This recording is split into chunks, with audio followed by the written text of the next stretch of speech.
Halo semua, selamat datang di channel R Plesiran Kandang. Teman-teman, di dalam pengembangan dunia entok, kita harus memahami terkait dengan pakan. Pakan yang bagus akan menjadikan ternak entok kita semakin berkembang dan produksinya semakin lancar. Pakan yang tidak bagus, maka yang terjadi adalah perkembangan ternak entok kita itu pasti akan tersendat. Tetapi pada kesempatan kali ini saya ingin menjelaskan kepada teman-teman semua bahwa pakan yang bagus itu penting, tetapi yang lebih penting adalah bagaimana cara kita dalam penyajian dan pengolahannya.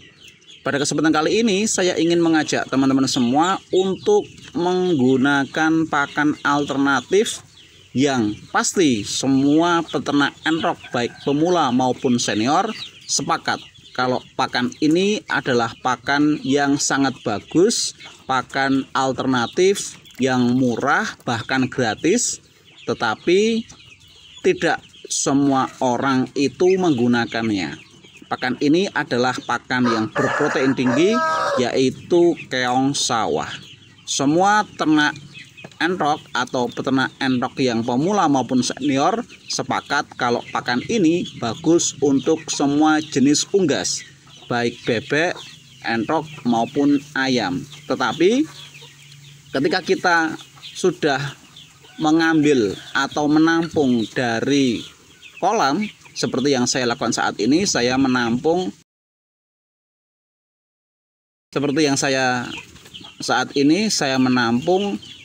keong sawah saya yang sudah saya ambil dari persawahan di kolam bekas ikan lele. Tetapi apa yang terjadi ketika saya sudah menampungnya dan saya sudah memecahnya, yang terjadi adalah ternakan entok saya tidak doyan. Seperti ini teman-teman, pengolahan saya yakin ini sudah benar. Tetapi ketika kita menggunakan pakan alternatif yang jarang kita gunakan di kesehariannya atau untuk pakan harian ternak entok kita, pasti ternakan entok kita tidak akan doyan. Karena apa? Karena semua pakan alternatif itu perlu penyesuaian teman-teman. Jadi jangan ragu, jangan bimbang, jangan galau ketika kita sudah meyakini mempunyai pakan alternatif yang variannya adalah varian baru, bukan pakan harian ternakan entok kita. Hal ini pasti sudah terjadi, atau hal ini pasti akan terjadi di ternakan entok kita.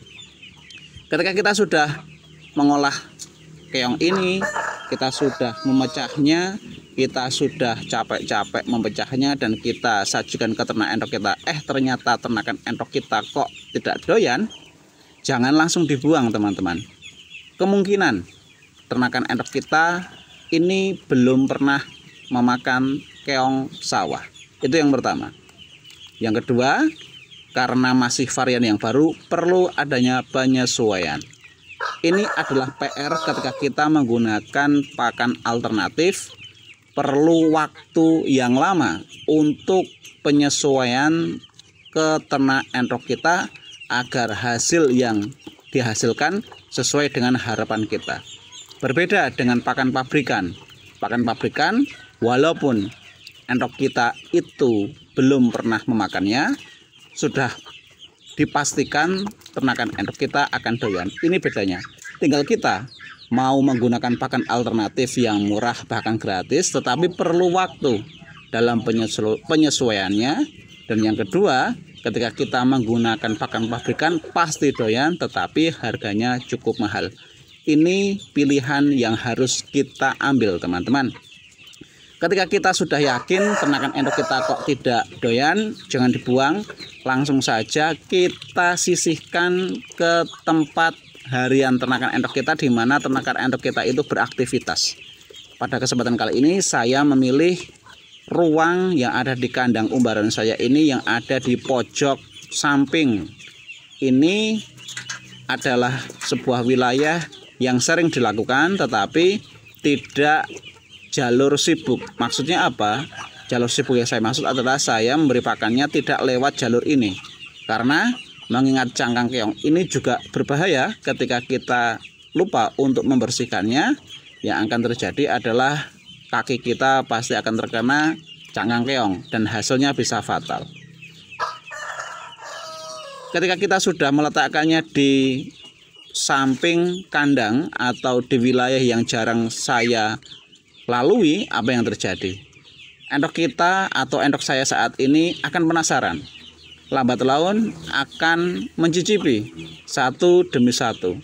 Ketika ada satu ekor entok yang sudah rasan atau yang sudah mencicipi dan dirasa mungkin enak ya, mungkin ya, karena ini kan sifatnya protein alami sesuai dengan habitat asli ternakan entok kita yang ada di alam. Ketika kita sudah melihat entok kita itu memakan satu, koloni yang lain pasti akan mengejar karena penasaran juga, dan akan memakan dari atau akan merebut keong dari paruh ternakan entok saya yang sudah berhasil memakannya. Tetapi ketika kita perhatikan, jarang sekali ternakan entok yang lain mengambil ke tempat yang sudah saya sediakan. Ini sifat alami, teman-teman. Jadi ketika kita mempunyai pakan varian yang baru dan yang satunya ini kok tidak mengambilnya secara langsung, memperhatikan teman-temannya, ketika temannya sudah mengambil satu dan hasilnya aman, pasti akan direbut. Karena apa?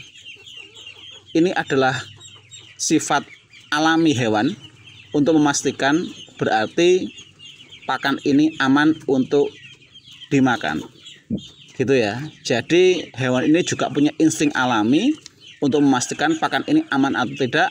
Ketika pakan ini aman, sudah dimakan oleh teman atau koloni yang lain, tidak ragu-ragu. Terbukti beberapa ternakan entok saya saling berebut, dan ketika sudah mencicipinya ternyata doyan. Ini adalah fase-fase yang harus kita alami sebagai peternak entok pemula. Fase yang belum mempunyai pakan pakem. Fase yang harus kita lalui untuk meraba pakan apa saja yang satu, ketersediaannya setiap hari ada. Yang kedua, pakannya lebih murah. Yang ketiga, kadar protein dan karbohidratnya tercukupi. Ini semua PR bagi peternak entok pemula. Semua peternak entok yang memakai pakan alternatif pasti mempunyai pakem yang tidak berubah, dan komposisi pakem-pakan harian yang sudah terbentuk ini pasti diproses atau mengalami proses waktu yang lama. Jadi ketika kita sudah mempunyai pakem pakan yang sudah bagus, jangan berubah-ubah. Saya ingatkan, jangan berubah-ubah. Karena ketika kita tertarik dengan varian pakan yang baru yang dinilai bagus, pasti membutuhkan proses yang lama lagi untuk penyesuaian, dan hasilnya butuh eksperimen-eksperimen yang ini mungkin membutuhkan waktu 1 tahun. Jadi kesimpulannya, ketika kita sebagai peternak entok menggunakan pakan alternatif semua untuk menekan biaya pakan, ketika kita menyambangi 10 peternak, pasti mempunyai 10 pakan yang berbeda. Jangan berharap kita mendapatkan pakan yang sama dari 10 peternak tersebut. Karena apa?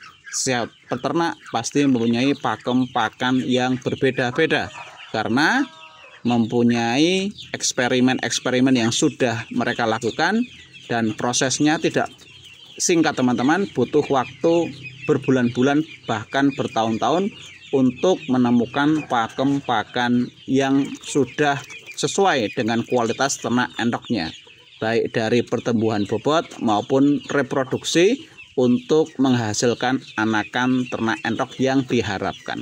Jadi itu ya teman-teman ya, tidak semua pakan alternatif yang berprotein tinggi ini bisa digunakan untuk kandang teman-teman, perlu adanya penyesuaian.